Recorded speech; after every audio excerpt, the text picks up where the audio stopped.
Nesha Abiraj is an international human rights lawyer. She currently serves as the head of advocacy and partnerships for the North American, and Caribbean regions with Stop Ecocide International. She also serves as an ambassador to small island developing states and coastal regions on climate justice and human rights. She previously worked with Human Rights Watch, Save the Children, and continues to serve as a lead advocate for UNICEF, UNICEF USA. Nesha also serves as a member of the U.S. National Coalition to End Early Forced and Child Marriages and is a U.S. advisory board member to SAHIO, an NGO dedicated to ending the practice of female genital mutilation and cutting. She has worked on infectious disease law and policy in India, China, and the US. In the last 2 years, she worked on 5 successful human rights campaigns, which resulted in child marriage being banned, banned in the US states of Minnesota, Pennsylvania, Rhode Island, New York, and Massachusetts. She was awarded the citation of the Commonwealth of Massachusetts for her tireless work to protect children from early and forced marriages. With all this human rights activity, she's also vitally interested in climate change. I think perhaps Nesha has graced us with one of the 2 hours that she sleeps each night tonight. It seems like her calendar, her schedule is amazingly busy. But to further complete the introduction, I'd like to turn it over to Justin. Hey, everyone. So I'm Justin Lowry, a vice chair of Climate Reality Project in Riverside, California. And I met Nesha at the Climate Reality International Leadership Training while I was mentoring there. And myself and some of the other mentors, we were just blown away by hearing her story of her life's work and her journey into activism.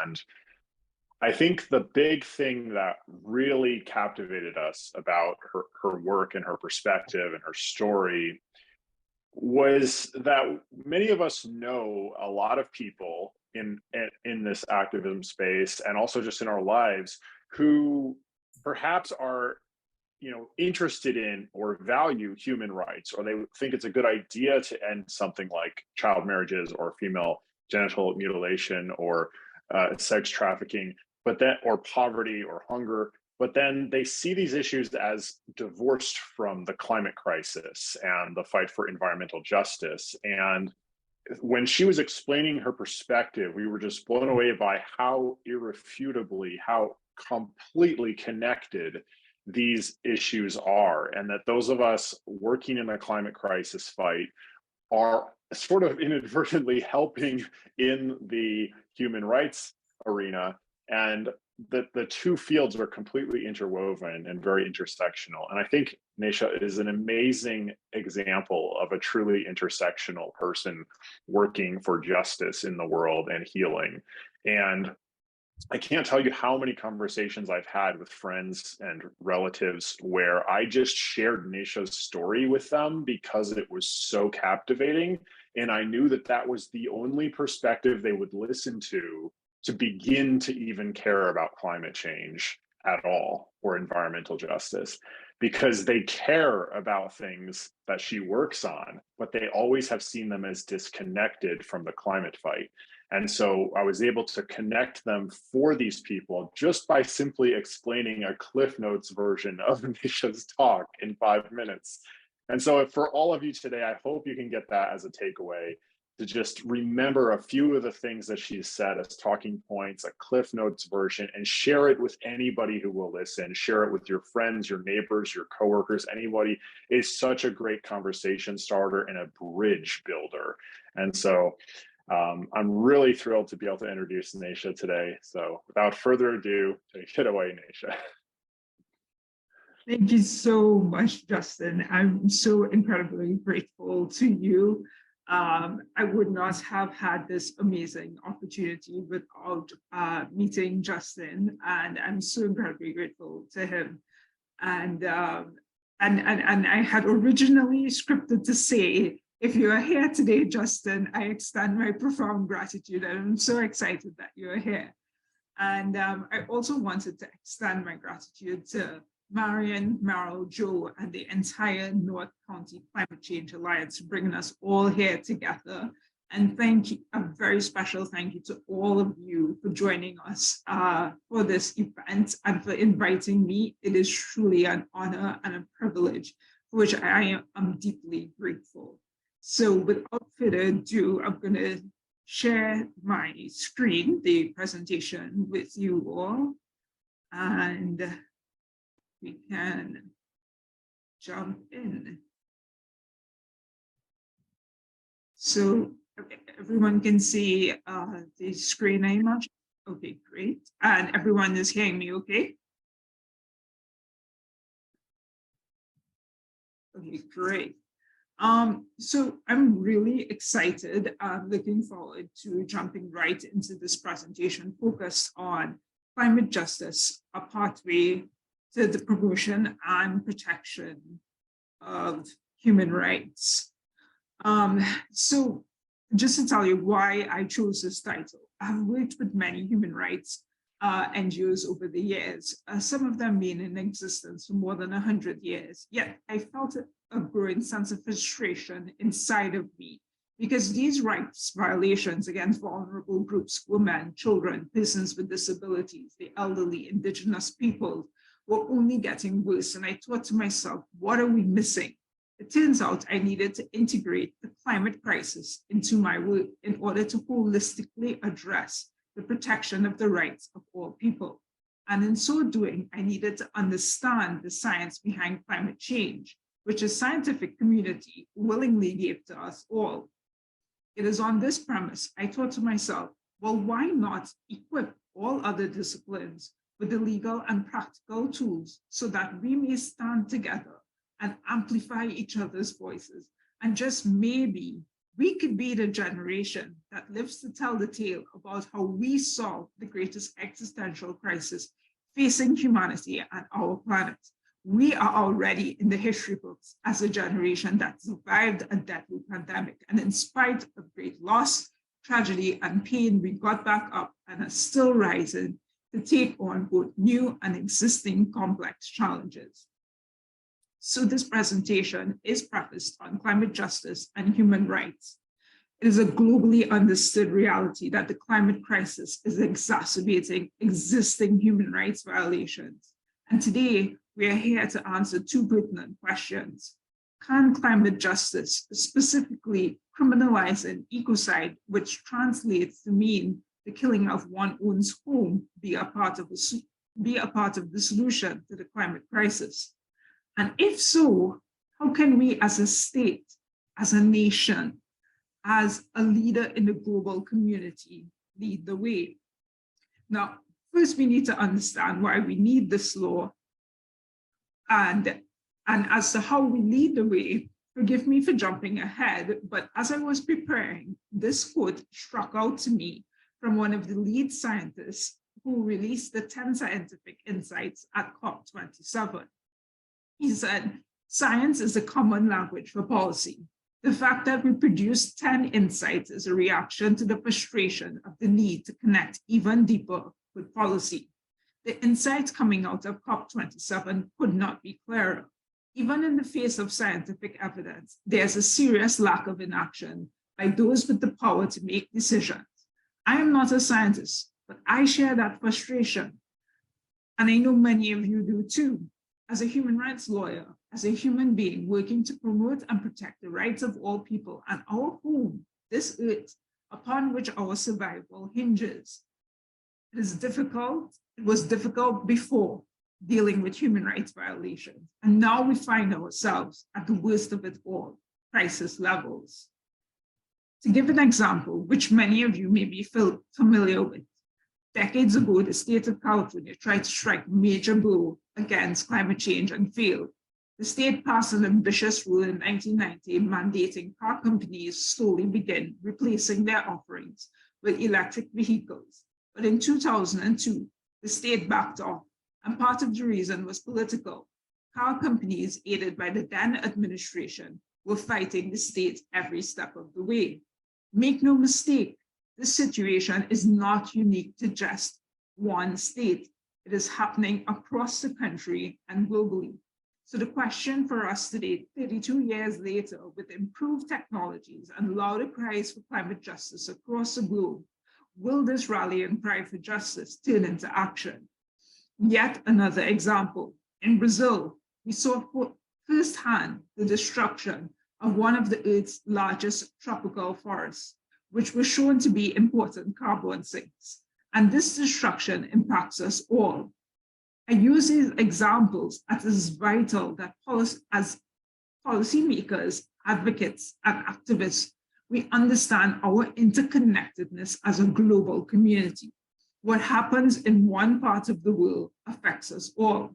A quick example. I serve as an ambassador to small island states as well as coastal vulnerable regions. As you may already be aware, island states are the lowest emitters of greenhouse gases. And even if these islands were to meet all of their global climate targets, as long as the world's largest polluters continue to operate as is, and there is no reduction in global warming, it is not going to make a difference to the consequences that those living in vulnerable regions will be forced to bear. Are we okay with being forced to bear the consequences of actions that we had nothing to do with? What do we say to the children in these regions where time is not a luxury and scientists are telling us that we are running out of time for even adaptation and it may no longer be possible? What do we tell the families, the elderly, many of whom have given their lives to the cause? Where is the justice? Is there even a clear pathway to climate justice that exists today on an international level for vulnerable communities to take action when, say, for example, a transnational corporation comes in, does work, no environmental assessment needed or required, and they proceed, which ultimately causes destruction to that country's ecosystem or that state's ecosystem. And over time, it leads to polluted air, water, soil degradation, then affecting that country's food security, more intense weather patterns. Because more often than not, most vulnerable communities may not see or feel the consequences of those actions right away. And when it becomes blatant and painful, the CEOs of these corporations are nowhere to be found. And this happens across the globe. Current environmental laws are woefully inadequate. Today, I am here to offer a solution, something that we can do in the state of California, a solution that we can call upon the rest of the world and other states to adopt, not at the next COP, but right now. The question for all of us here today is, will the leaders who are actually listening take our message to heart and actually do something about it? In the case of Brazil and its recently concluded elections, which led to the ouster of the previous administration under whose watch this destruction took place, is a testament to the power of people and future leaders to say no more in the face of mass ecological destruction and biodiversity loss known as ecocide. I do strongly believe that together we all have the power to course correct. My view is we need all hands on deck. And as a quote from the scientific community says, there is a frustration globally and a dire need for connection between policy and science, which far too many continue to reject. But as advocates and activists, you wield the knowledge and expertise to inform policy, to work together with other disciplines, to spotlight the harms we face, spotlight the consequences of inaction, and demand that there must be justice and accountability, no more impunity for environmental crimes. We all know or have some idea of the climate vulnerable areas in our state and in our nation.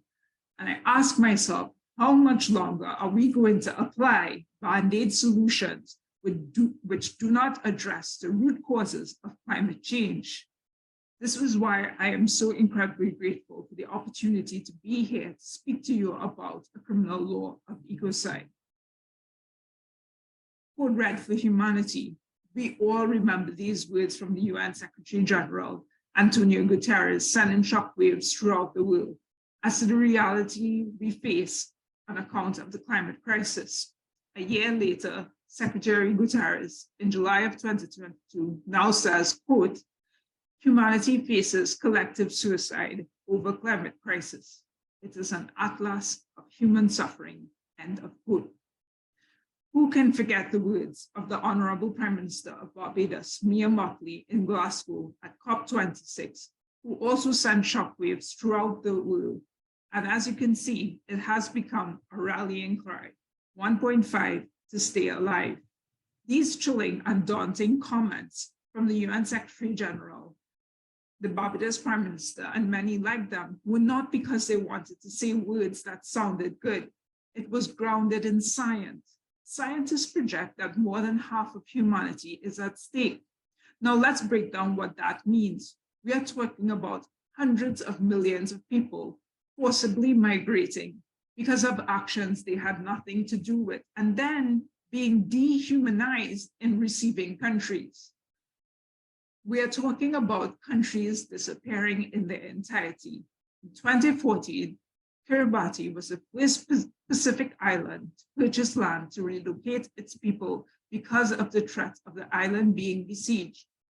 We are talking about a world where already 85% of the world has already been affected by human-caused ecocide. We're talking about a world where UNESCO has projected that more than 11 million girls are now at risk of never returning to school. And this brings me to the next slide. There is no question that the children of today were born into a crisis, not of their own making.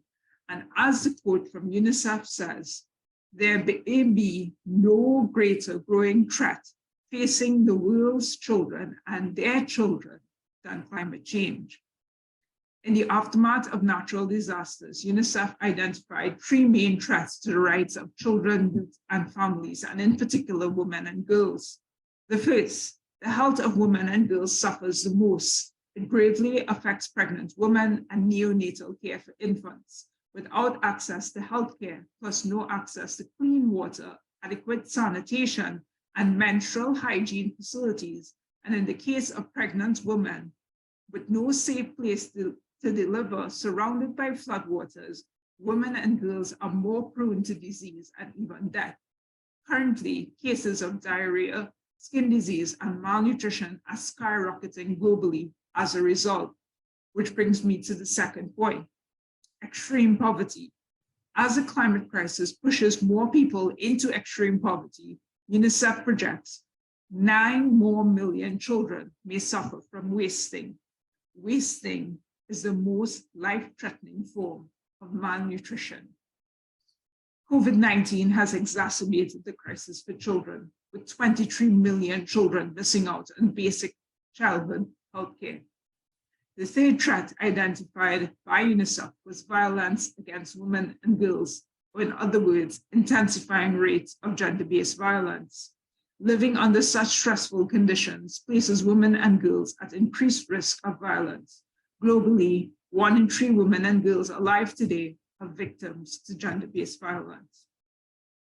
Continuing on the cost to women and girls based on data from UN Women, every year, 800,000 women and girls die due to a lack of clean water, basic sanitation, and hygiene.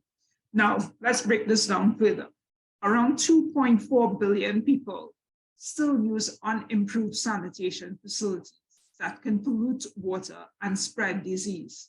In 80% of water-deprived households, women and girls carry the burden of water collection. They often face impossible, dangerous circumstances and perilous journeys, yet they continue to work hard to remain in school.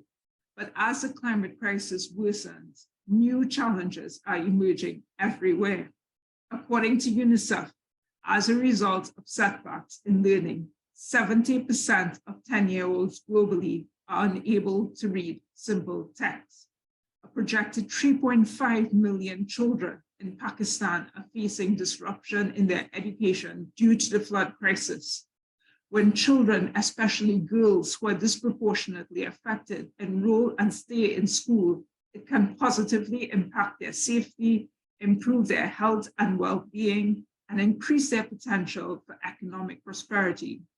Children know how important education is to their future. And as a lead advocate for UNICEF, I can tell you, many who lacked access to online learning amid the pandemic, otherwise known as the digital divide, continued their studies through UNICEF-piloted radio and learning passport program. But the worsening of the climate crisis is even disrupting this methodology of learning. Today, here and now, not in the future, they need our support to return to school. Now, turning over to the issue of poverty. Over 380 million women and girls face extreme poverty, living on less than $1.90 a day. Now, again, let's break down what that means. It means globally, 1 in 5 girls under the age of 15 are growing up in extreme poverty. It means 1 in 10 women aged 15 plus are living in extreme poverty. The implications of this is placing girls who in many parts of the world are still seen as property, or in cases of extreme poverty and extra mouth to feed, at severe risk of early forced and child marriages, often used as a guise for human trafficking for labor and or sexual exploitation. As we sit here, every 3 seconds, 1, 2, 3, a girl under the age of 18 has just been married, more than likely to a man 3 to 4 times her age, and in countries where child marriage and female genital mutilation coexist, girls will be subjected to this mutilation, which is seen as a coming of age ritual before being married off. Make no mistake, this is not happening in some dark, shadowy part of the globe. It is happening right here in 46 US states, including the state of California. Early forced and child marriage is legal. Female genital mutilation and cutting was only banned on the federal level in 2020, as you would have noted from the initial video. 10 states are yet to enact laws to outlaw the practice. Extreme poverty also leads to forced migration and displacement. According to UNICEF, extreme flooding, drought, and conflict has led to the highest number of displaced children globally recorded since World War II. The climate crisis is undoubtedly threatening the physical and cultural integrity as well as the economic functioning of our world. How many of you work in jobs that require you to show up in person, but missed out on income because you were marooned or had to evacuate and shelter in place? Relentless rainfall is currently being experienced in the state, and flooding and mudslides. How many of you have had to miss classes or take several hours just to get home because you were stuck in hours of traffic, combustion, and polluted air because of roads being impassable? Not only are we self-sabotaging our own future, but in the process, we are destroying the very thing that is the source of life, which every single faith and non-faith acknowledges: nature. In the face of these egregious risks and harms to women and girls, where are the laws, the guidance, and the means to provide access to justice to those affected? I ask again, do we year after year apply band-aid solutions expecting a permanent fix, or do we demand climate justice at the international level on behalf of all people? And earlier today, as I was listening to the intro song, this quote resonated with me. The earth is in need of a good lawyer, which was one of the most famous quotes from the late Scottish barrister Polly Higgins. Her legacy was the Stop Ecocide Foundation, and I think similarly, like the NCCCA, she had a similar line of thinking. Now, the Stop Ecocide Foundation is a foundation that is relentlessly bent on empowering every single voice, not just lawyers, to be an advocate for the earth, and that includes every single one of you here today. Now, why did Higgins say that it is in need of a good lawyer? And I'll just run through this slide because I think most of you would be aware. So one, we face the threat of mass extinction. Why? Melting ice caps, deforestation, drought, rising sea temperatures, food insecurity, resource depletion, forced migration, conflict, war, full circle back to mass extinction. The late Polly Higgins was a pioneer and catalyst for the renewed push to make ecocide international law. The term ecocide was in fact first coined by Professor Richard Falk back in 1973 when he proposed an international crime of ecocide in response to the use of a chemical known as Agent Orange, used by the US to destroy crop fields to gain better visibility on their targets during the Vietnam War. The consequence was mass environmental destruction and the poisoning of the health of 1 million Vietnamese children. Today, we are seeing the type of ecosystem destruction Professor Falk spoke of play out in real time in countries in conflict.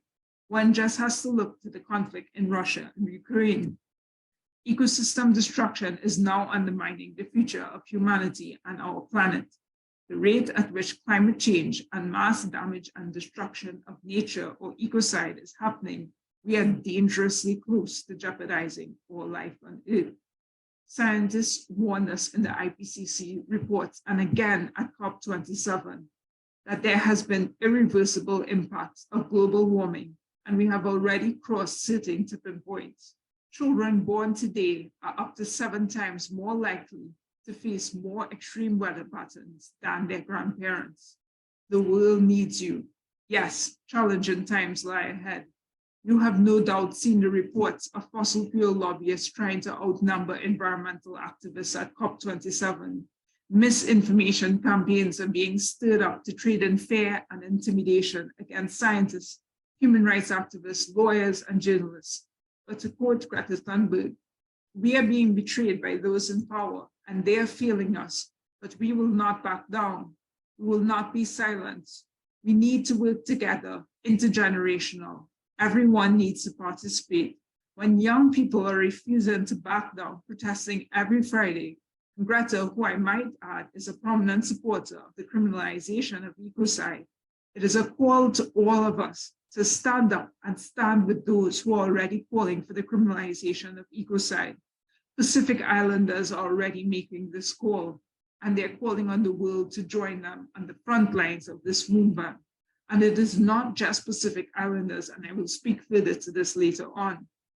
Friends, we are one of the most influential states in the country, and as a collective, we have the chance to create history. This is our moment, your moment. Many will hear the call to action, but few will actually have the courage to take up the mantle. My hope is that you will be the ones with the courage to take up the mantle to criminalize ecocide. At this juncture, I thought it fitting to briefly talk about the 2 types of ecocide, which is really important to understand given the current climate we live in. Ecocide, or to kill one's own home, are of 2 types. The first we know of human-caused ecocide, which is we are all causing mass damage and destruction. Human beings are the only species on the planet that can pay to legally exploit, extract, and destroy our own homes and that of others. In fact, the way we function as a global community is premised on environmental destruction. Then there's naturally occurring ecocides such as tsunamis, hurricanes, tornadoes. And now the science is telling us that human-caused ecocide is exacerbating naturally occurring ecocide. And this begs the question, how did we get here? And it really comes from how we view the earth. So the first is seeing the earth as an inert thing, a commodity. We impose a value with a price tag, something to sell, use, abuse, exploit, which triggers property law. It also triggers the laws of cooperation to put profit first. Companies, in fact, have a legal duty to maximize its profits to its shareholders. This may have served them well, but they failed to look at the consequences. But what if we could change that by having a think before you act provision? An international law of ecocide will supersede this, and there will be a piece of legislation which allows us to look at the consequences. So, and the philosophy which underscores ecocide law ties in with the second way many of us see the earth, which is, and this view of the earth, I might add, is becoming increasingly more prevalent and underscores, as mentioned, the philosophy behind ecocide law. And that is the earth as a living being, spiritual, something of intrinsic value for which we all have a responsibility. This view triggers trusteeship law, which imposes a primary duty of care on all of us to put health and well-being of people and all living beings and planet first. Every major faith, as well as indigenous peoples across the globe, subscribe to this worldview and have gone on further to say that ecocide must and should be criminalized because it goes against our primary duty to respect and revere the earth or Mother Earth. Just to add, I think one of the reasons we find ourselves in this position, as mentioned earlier, and I think it's worth reiterating, is that there is a real failure by many in the global community to understand our interconnectedness as a world. How one country's action can mean life or death for another. Again, 1.5 to stay alive for the island states. I strongly believe with all of my heart that there is a reason why we are all here today sharing in this knowledge. This is our moment to come together. At the outset, I mentioned one of the goals today is to equip you with the practical and legal tools to promote and protect people and planet. So you're probably wondering by now, what on earth is even ecocide? Jojo Mehta, my director and co-founder of the Stop Ecocide Foundation, in her wisdom, convened an independent panel of experts across the globe to come up with the definition of ecocide, which countries could easily adopt into their national laws. And this is the definition that was derived: unlawful or wanton acts committed with knowledge that there is substantial likelihood of severe and either widespread or long-term damage to the environment being caused by those acts. Now, I'm happy to delve into the definition further, but that may take us a while. For our purposes today, just bear in mind, ecocide under this definition is broadly understood to mean mass damage and destruction of ecosystems, severe harm to nature, which is widespread or long-term, or simply the killing of one's own whole. Ecocide committed repeatedly over the years is the root cause of the climate and ecological emergency that we now face. Based on my research, one of the reasons environmental crimes are treated with impunity is because environmental protection laws internationally and nationally do not address the root causes of the climate crisis. So what are the implications of this definition? What is it meant to capture? Under this definition, the idea is that ecocide law would protect against the root causes of the ever-manifesting dangers of gross environmental destruction, the consequences of which we know are severe, inhumane, and leads to disproportionate damage suffered by the most vulnerable. The world is already feeling the impact. Rising sea levels is already upending lives in small islands, places like Fiji, and even larger countries like Bangladesh. In Central America, 2/3 of smallholders or farmers in the dry corridor are living in poverty due to severe drought. In the Caribbean, Hurricane Maria impacted 100% of Grenada's population. It destroyed 100% of its agriculture, and over 95% of its infrastructure was destroyed. The August 2021 flooding in the state of Tennessee was one of the 5 federally declared disasters. The indicators of climate change report for the state of California found that wildfires, drought, extreme heat, and other effects of climate change are rapidly accelerating and compounding in California. According to the state report, Temperatures at night have increased by almost 3 times more than daytime temperatures, and warmer conditions have affected water availability. And I know many of you would know this already. So why do we need a law of ecocide? When I ask myself, why are these crises continuing to happen? And it's worse each year. So clearly there's something we are not addressing. And in my view, it is a pathway to climate justice for the vulnerable and accountability for offenders. Currently, environmental crimes are happening every day, and it is taking a toll on humanity, and they go unpunished. Why? Because of the legal vacuum that exists globally. Put simply, laws geared towards environmental protection are inadequate in the sense that they do not address the root causes of climate change, which a law of ecocide, under the definition we just looked at, was designed to do.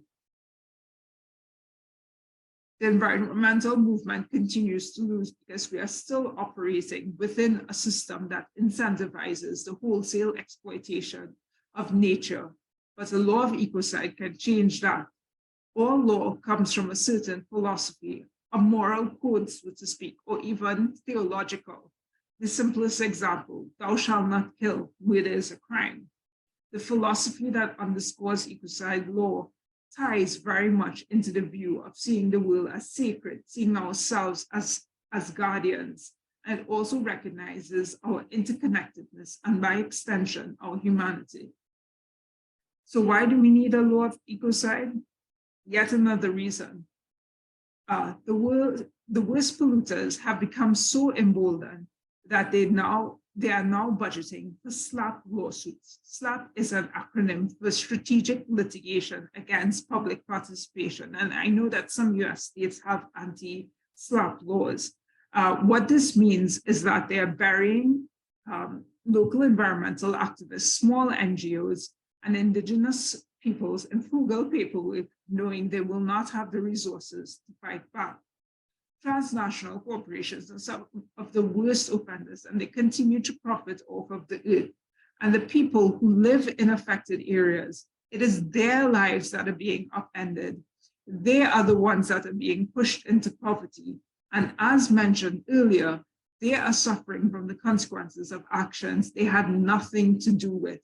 And when they are forced to migrate in search of a better life, they are often met with hate, discrimination, and authoritarian populism.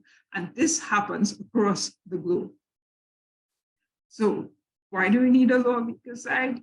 Accountability for the worst offenders, justice for the blameless and most vulnerable, that legal deterrence, that think before you act provision, so that person who has to issue that permit before someone can carry out activities to extract, they have to think now, oh, there is a law of ecocide in place. Can I go ahead and issue this permit?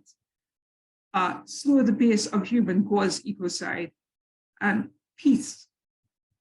And to quote the great late Dr. Martin Luther King Jr., when our laws align themselves to equality and justice, then we will have true peace in this world. So now you have the basics of what ecocide is about. So how do we go about making this thing law? So the idea is to harness the power of international criminal law to protect our global environment. And we would do this by way of amending the Rome Statute, which underpins the International Criminal Court, or ICC. The ICC is premised on safeguarding the well-being of the world. Its remit is to deal with the largest threats to the world's peace and security. So why criminal law? A question I often get asked. Well, the idea is criminal law is an effective tool which leads to changes in behavior. And when crime is international in nature, we have a real chance of changing even the worst environmental criminals. In a post-World War II era, the world was at a precipice. And in one voice, countries came together in strength and unity and said never again. Out of this came the Rome Statute and the creation of the first 3 crimes against peace: genocide, crimes against humanity, war crimes, and later the crime of aggression was added. Today, humanity stands at another precipice. And unknown to most, a crime that would prevent mass ecological destruction and biodiversity loss was in the original draft of the Rome Statute, but never made it in. As we stand at this precipice, it is time that we make what should have been a crime several years ago, the fifth international crime, ecocide, crime against peace. In addition to international accountabilities, countries owe it to their people and to all living beings and our home, this earth, to enact legislation criminalizing ecocide. Ecocide is by no means a silver bullet, but it is a clear pathway to justice and accountability for the vulnerable and blameless within structures that already exist. So what is preventing us from doing this? Well, the main challenge we face as a global community is the unwillingness of countries to make this law because it is seen as an impediment to financial growth. And in order to amend the Rome Statute, we need a 2/3 majority of the court state to secure the amendment, which is 82 countries. So to those countries who seek to cling to their fossil fuel addiction, on behalf of the global Youth for Ecocide Law movement, I have 3 simple words: people over profit. After all, what good is profit if our world becomes uninhabitable? Now, there is one challenge that is unique to the United States, and that is it is not a state party to the International Criminal Court, which means no vote. But it does not preclude us as a leader in the global community from giving international recognition to ecocide as an international crime, as Belgium has done, which I will talk more about in a bit. It also does not preclude the state of California from becoming the first US state to criminalize ecocide. There are areas of our world that are presently considered by medical experts to be uninhabitable due to rising extreme heat and humidity to the point where 100 million people will be displaced. It is really important that we understand what it means to be among the most vulnerable. We are living it today, and what the implications of our interconnectedness as a world means without a clear pathway to climate justice. Former Vice President Al Gore, in his COP27 address, remarked in taking world leaders to task, quote, "We have a credibility problem, all of us. We are talking and we are starting to act, but are we doing enough? It is a choice to continue this pattern of destructive behavior. We have other choices," end of quote. One of those choices countries can make today or within the next week or the months ahead, not at another COP, is to criminalize ecocide, but at the state level and give it recognition at the international level. The definition already exists, and the infrastructure for the court already exists internationally, nationally, and statewide. It is a matter of countries standing together for justice for all people. And unlike the UN Security Council, where countries have a veto power, this does not apply to the Rome Statute. So there's no question that we can and we will achieve this. We just need the political will to take it forward. Unless we course correct urgently, we can see more pandemics, an increase in infectious diseases and vector-borne diseases, rising food insecurity, stunting and wasting in children, and forced migration, to name a few. And these issues are not new, but they are certainly becoming more widespread and severe. I thought at this juncture, we could all use a message of hope by a woman who needs no introduction, UN Goodwill Ambassador and supporter for the criminalization of ecocide law, Dr. Jane Goodall. I'm about to leave the world and leave it behind me with all the mess, whereas young people have to grow up into it. That's why they need every bit of help they can. And if they succumb to the doom and gloom,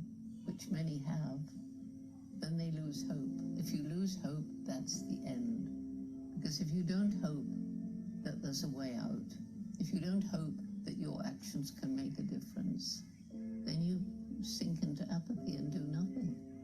So hope is absolutely crucial if we're to get through this.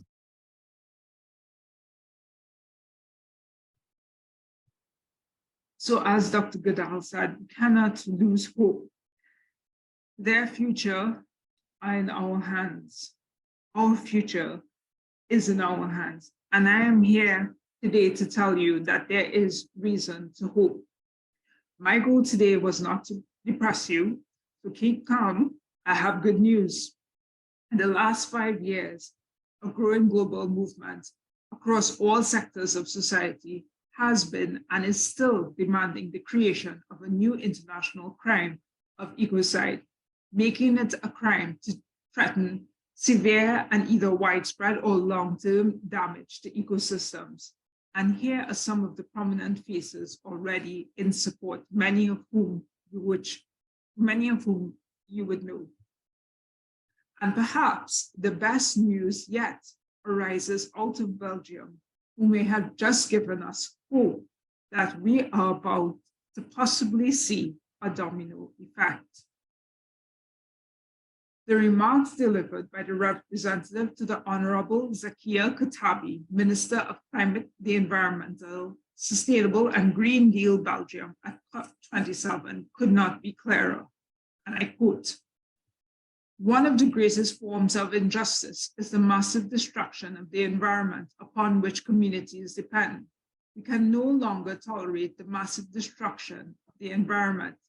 Therefore, the recognition of the crime of ecocide is a minimum requirement.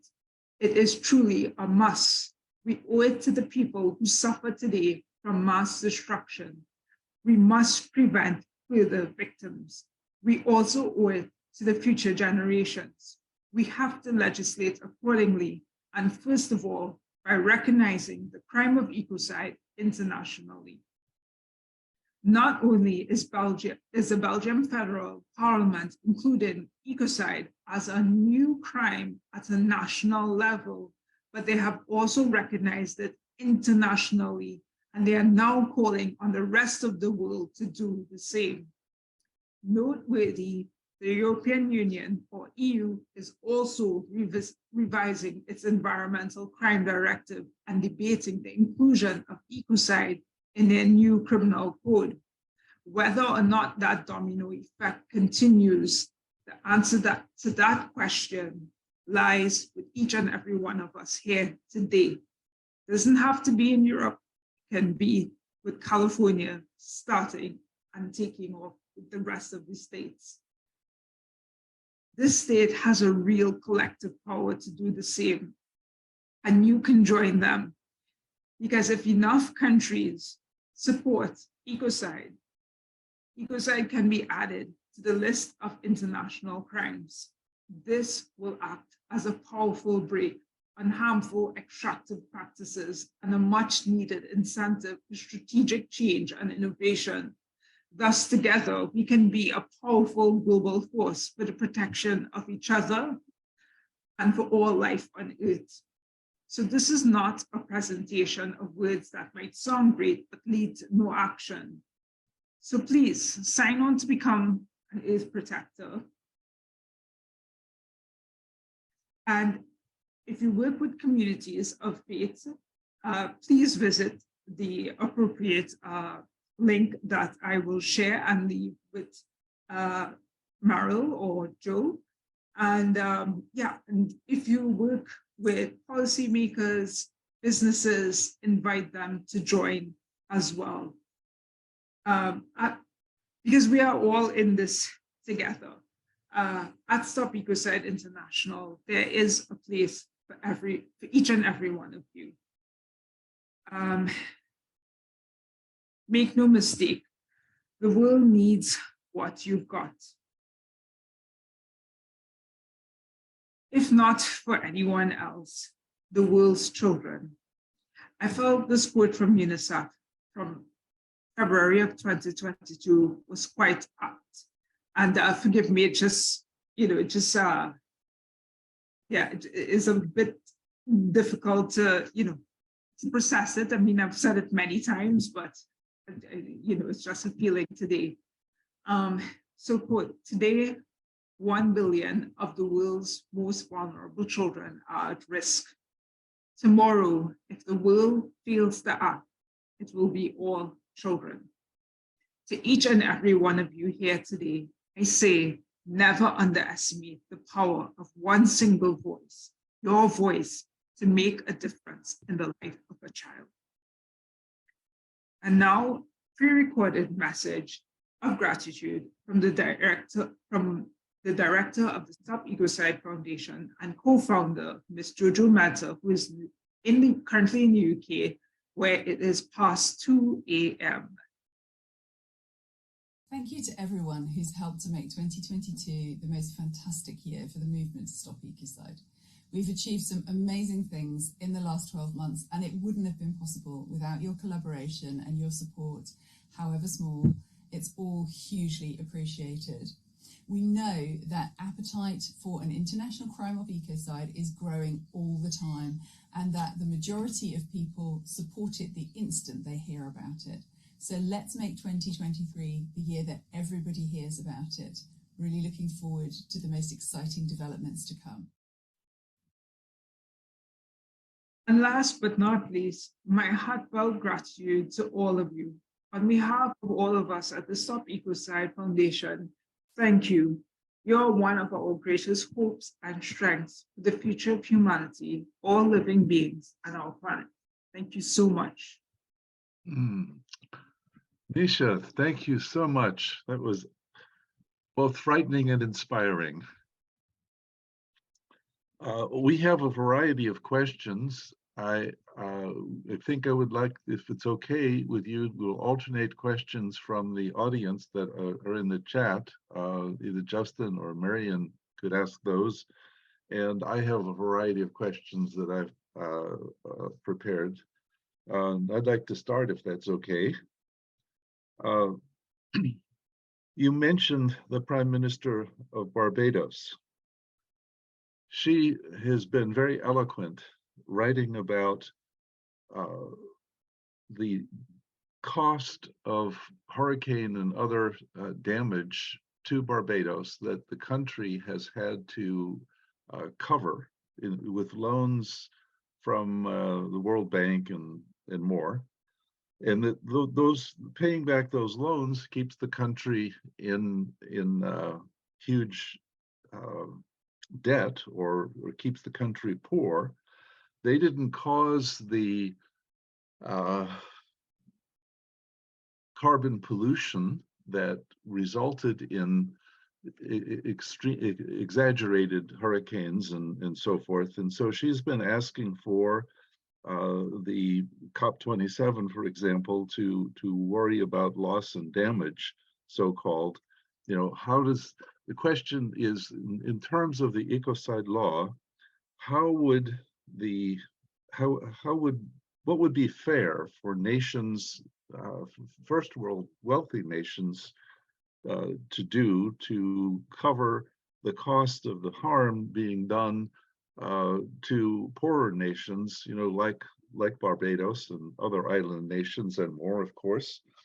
And it seems to me that there's two sides to this in terms of what might be fair reparations. One comes from countries, but the other comes from companies. I don't know if we can force them to, but Bill McKibben wrote an article published today that said, Exxon knew. Back in 1970, Exxon scientists knew the predicament we would be in today, and they hid it and leave us with an environment that is unnecessarily and exaggeratedly polluted, with too many climate problems and so forth. So it seems to me that perhaps companies and nations both have a role in helping poorer nations that are unfairly damaged by our behavior. How does that fit into the ecocide law? And what are your thoughts about that? Yeah, so in terms of ecocide law, it is meant to really target the worst polluters, which are transnational corporations, and the rate at which we are currently headed. It's not just justice, it's not just about justice and accountability, but for a very long time, we have lacked a deterrent.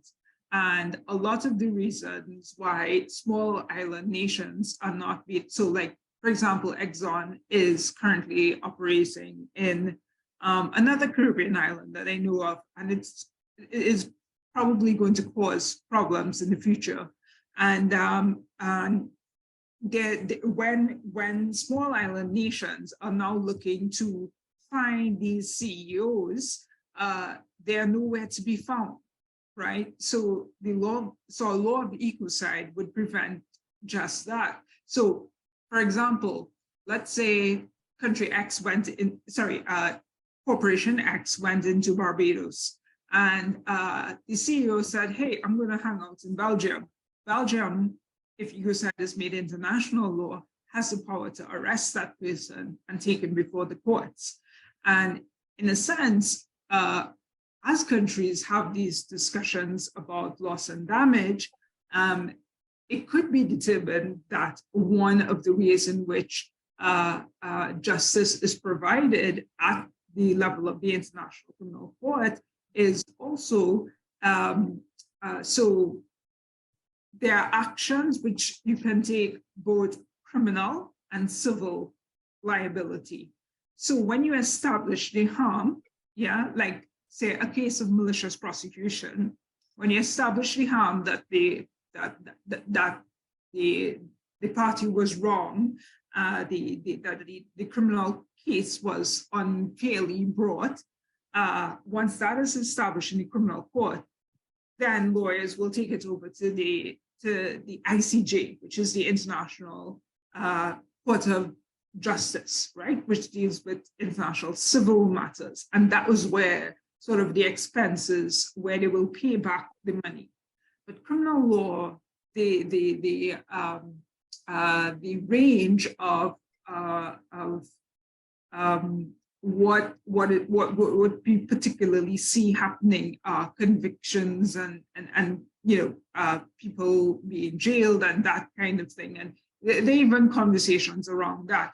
But there are also fines as well, right? But so it is something for countries to consider. But more than anything else, I think in this moment, if countries were to come together, right, and recognize this law at the international level to this degree, and I'm saying 82 countries and us as one of the world leaders, being there at the helm of it, it can be a very powerful move. So I hope that answers your question. In terms of loss and damage, there's a lot that countries need to discuss because it varies by country what each country would need. And I think that is part of a much larger debate. Ecocide law is sort of, I would call it our Hail Mary, so to speak, to slow the pace of the harm and destruction that is happening. And more countries that we can get to do that. So let's say Belgium, it'll be a matter of time before it's formalized, and they have predominantly used the definition which the independent expert panel came up with, and they just adjusted a couple of things so that it fits within their code. And and if the EU goes on and does that, and we have that domino effect, and then Pacific Islanders similarly, and then we have the Caribbean Islanders, there will be enough. And if it's done in our case by a state basis, and I mean it's never late for the US to join as a state party, but even if we just symbolically support it as an international crime, it will still carry weight, and I know many of you are climate reality leaders, and similarly we were calling for the emergency declaration, which would have been symbolic as well. Thank you. Justin or Marianne?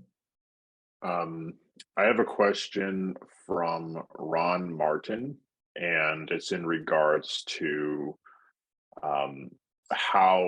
who we should prosecute for ecocide and how, and basically what these laws would look like if implemented.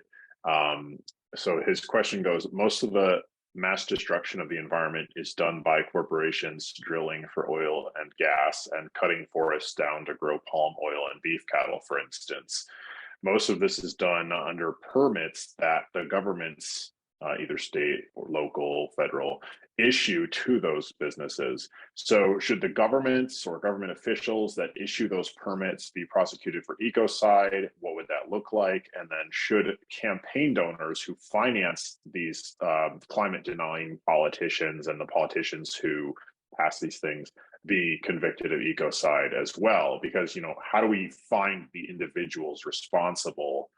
And what does that look like, basically? Do we punish individuals? How do we find governments? What does that look like in terms of sanctions and so on? So, yeah. So essentially, first the law has to be passed, right? So remember when I talked about the think before you act provision, that would prevent the minister or the person, the parliamentarian, the member of Congress, whoever it is that is responsible for issuing that permit, they would have had to be a part of passing that law at a national level. So in that way, as once countries across the globe give recognition, international recognition, and also pass it internally, that's the way in which we'll be able to catch these CEOs. So you would not really find that it may be governments, so to speak, because they would first be passing the law at their own national level. So so that's the way to sort of catch these CEOs.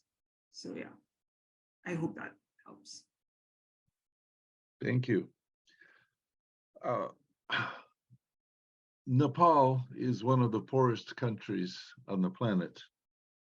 Many Nepalese men go to the Middle East, Saudi Arabia, and UAE, and so forth for jobs. Many of them work outdoors and in extreme heat conditions.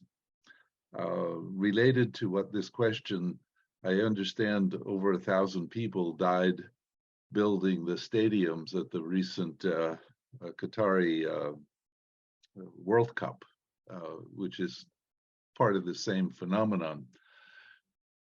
What seems to be happening a lot to the men from Nepal is that they're not getting enough fluids, suffering too much, and their kidneys are failing.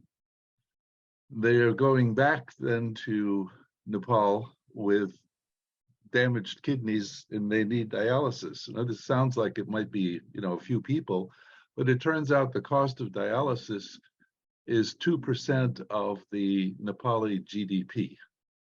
There's already that many people damaged. Clearly, as the planet warms, it's easy to imagine farm workers everywhere in the heat suffering similar problems or similar impacts. So how do we, and therefore perhaps not enough food, could impact the food on the planet for people and so forth. How could the law help in dealing with, this kind of human rights, violation? This is just terrible. Yeah. So, it is an accepted global reality. We are seeing human rights violations becoming worse with the worsening of the climate crisis. the law of ecocide, again, the main thing that it can do is to basically slam the brakes on mass environmental destruction.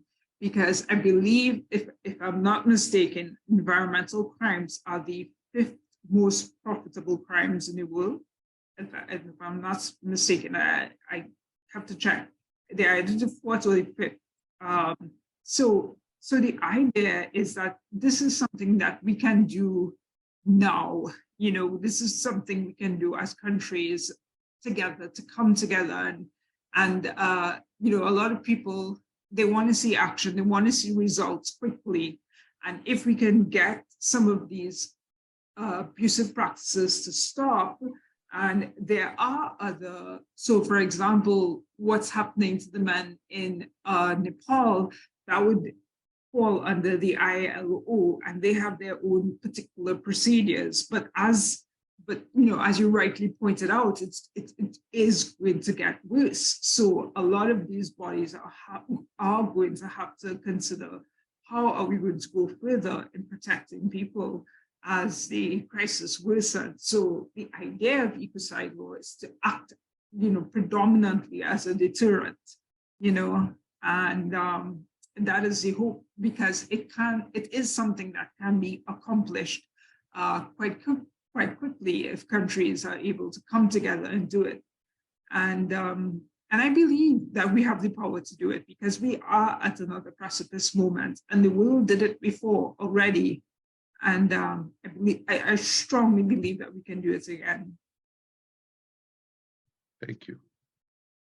I have a question from Jolene Smith, and it's probably a question we'll get asked a lot, but it's also a difficult one, which is basically, you know, this morning I read about a case where an energy corporation wanted to destroy a wetland ecosystem in Scotland to build an green energy, renewable energy infrastructure. Out here in California, we know of desert ecosystems being destroyed by solar farms and wind turbine construction. So her question is, isn't mining minerals to make solar panels and wind turbines, batteries, etc., a form of ecocide, especially if it devastates ecosystems in the process or pollutes water, etc.? Yeah. So yeah, that you're right about that, Justin. So we get that question all the time. So what I can tell you is that so there will always be cases which require different expertise, right? So one of the ideas is that, for example, if I were to do a medical negligence case, right, the court will ultimately, I can make how many arguments I want, right? But the court ultimately makes a decision as to whether or not the doctor's action or the hospital's action rises to the level of negligence based on expert evidence, right? So the idea of what rises to the threshold of ecocide will come, that is where the scientific community comes in, right? To tell us, and that's why they were consulted within, you know, coming up with this definition. So we know what reaches the threshold. And I also want to make one quick point. When the first 3 crimes against peace were established, these laws were very new, you know, nobody knew how they were going to work, but they are in place and it is in existence. And there are cases that are being tried as we speak. Building on that same question, we need batteries for clean energy, and presumably our smartphones and the like, EVs.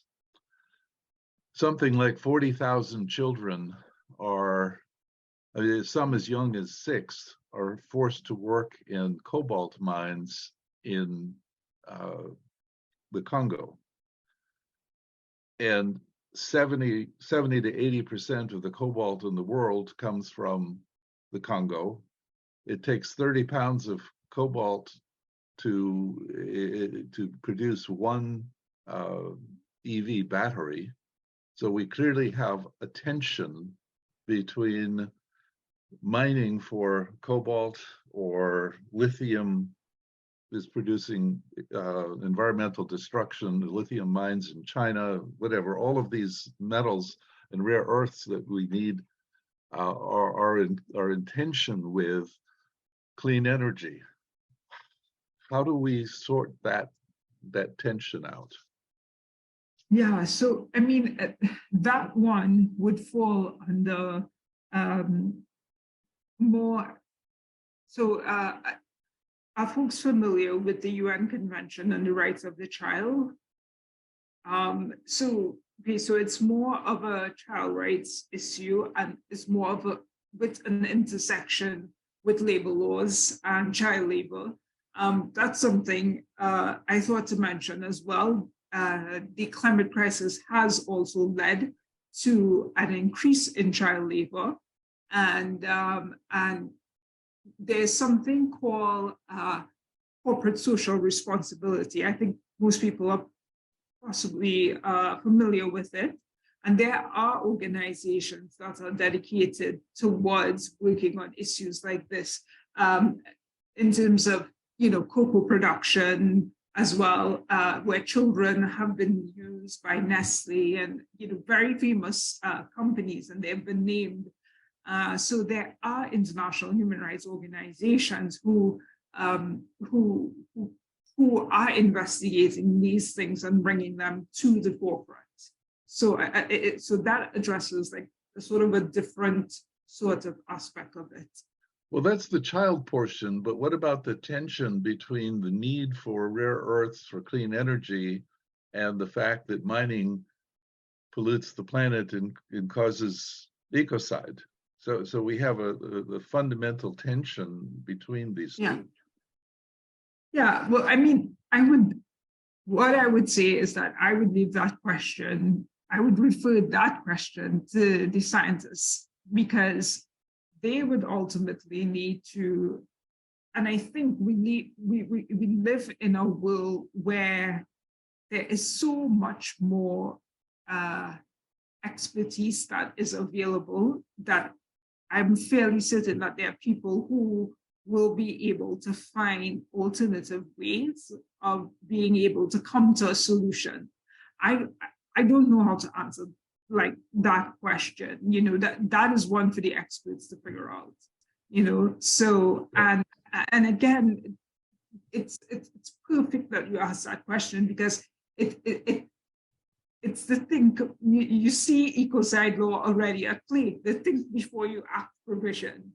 Yeah, so it gets you thinking, oh my gosh, can I even go ahead and continue doing this?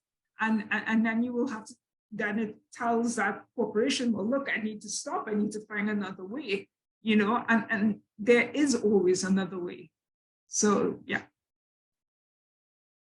Great, thanks. I have another question to read. Although before I read that one, I would also like to comment on that last question and mention that there is a tremendous amount of state-of-the-art research being done all over the world, with tons of money being invested into it to make battery production both ethical, just, sustainable. And these electric car companies are graphically, viscerally aware of this problem, and they're not just ignoring it and sweeping it under the rug. They are actively, aggressively tackling it with speed. So this is something that's being addressed, but yes, it's definitely a short-term crisis in the meantime as they try to adapt from this. We're trying to get these electric cars operational as fast as humanly possible, but we're also realizing that the way that we're currently making these batteries is not going to work long-term. So there's a lot of research that's going into that. Fully Charged is a conference that has hosted a bunch of panel experts and speakers on that very topic, and you can find them on YouTube. So the question that I have next is from Jeffrey, and they asked, and I think someone has actually tried doing this, so maybe as a lawyer you can comment on it. Why can't we have a huge class action lawsuit against fossil fuel industry companies for compensation for damages that have been caused to people by fossil carbon pollution? Yeah, I think there's no problem in persons bringing class action lawsuits. I don't know if you heard, any of you are familiar with the Children's Trust or previous cases that have gone under. Last year, I was at Northwestern's Climate Summit, and a similar question was asked about climate litigation within the United States. And the reality is that most cases do not succeed. And, you know, what I'm quoting Professor Ian Hurd, who said, you know, we are at a moment, a sort of kitchen sink moment where we throwing everything that we have. Let the litigation continue. You know, so we're not saying that one option is better than the other. By all means, you know, push the needle if you have to. You know, keep at it, but also recognize that this was something in terms of ecocide. This is something that had been contemplated a long time ago, and this is something. This is a law that has clearly reached its time, you know, and yeah, so there's nothing to prevent that action from being brought, but you know, it is up to the particular state law and whether or not it will succeed. Because in the Children's Trust cases, I believe only 2 of those cases were successful. But you can look it up. But in terms of the number of cases that was successful, it was a very small percentage. Not unlike the tobacco company lawsuits, I suppose, of the past. Some similarity for sure. Different question. It's clear from the science world that we are experiencing a huge biodiversity loss, that we're in the 6th extinction, and not sure we know how to stop it, but what role could an ecocide law play? I mean, who would you sue, right, about biodiversity loss, and how would we, is there any role there? Yeah, so I think it's the same thing, you know, it's the same, it goes back to the same point of it being a deterrent, and goes back to, as to who is accountable. I always say be guided by the science and the scientists. And it is going to be, I think, different to every country, I would say, in terms of what that might look like.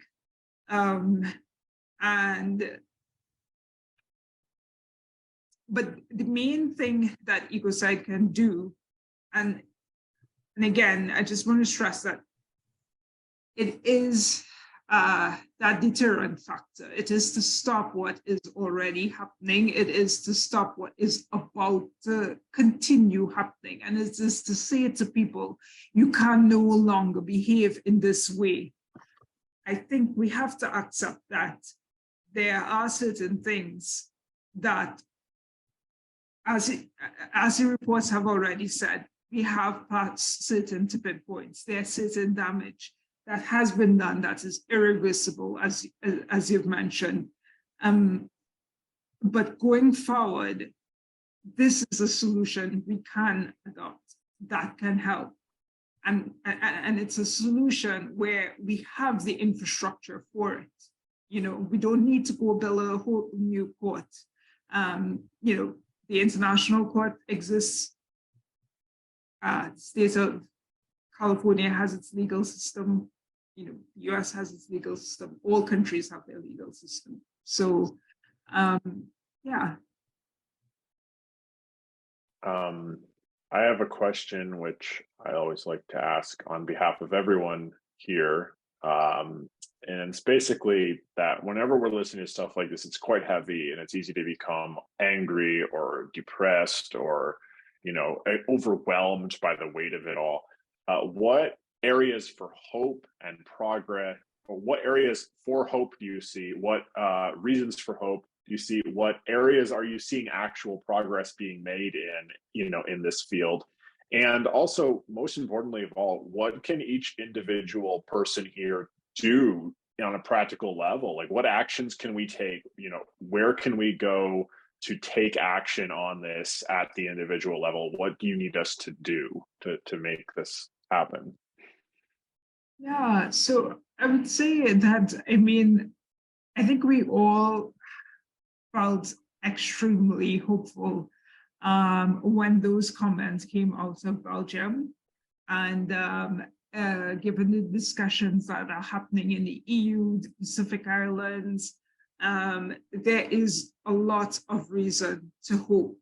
I think the fact that this is even happening is a reason to hope.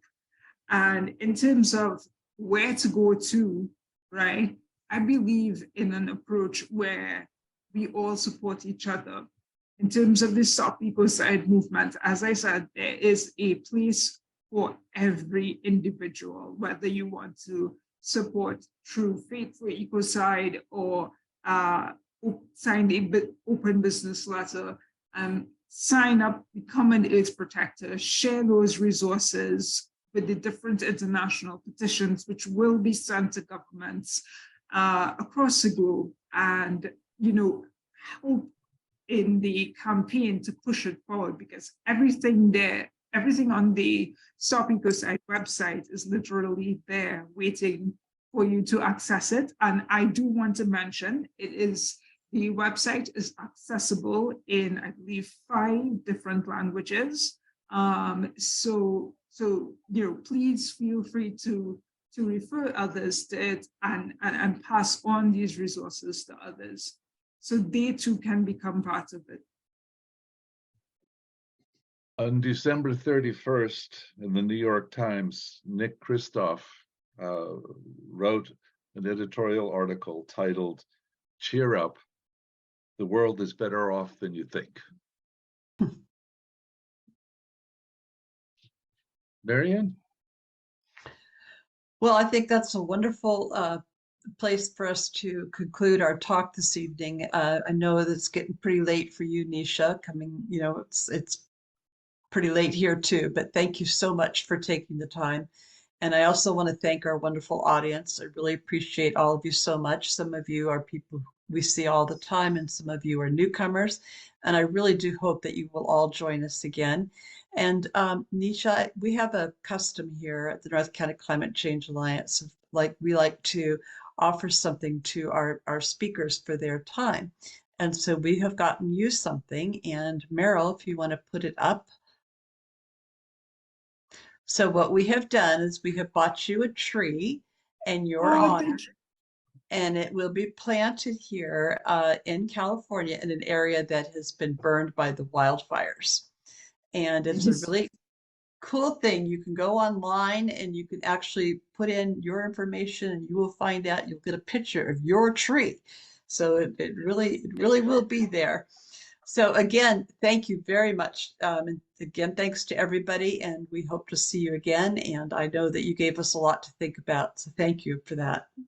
And good night, everybody. Thank you so much.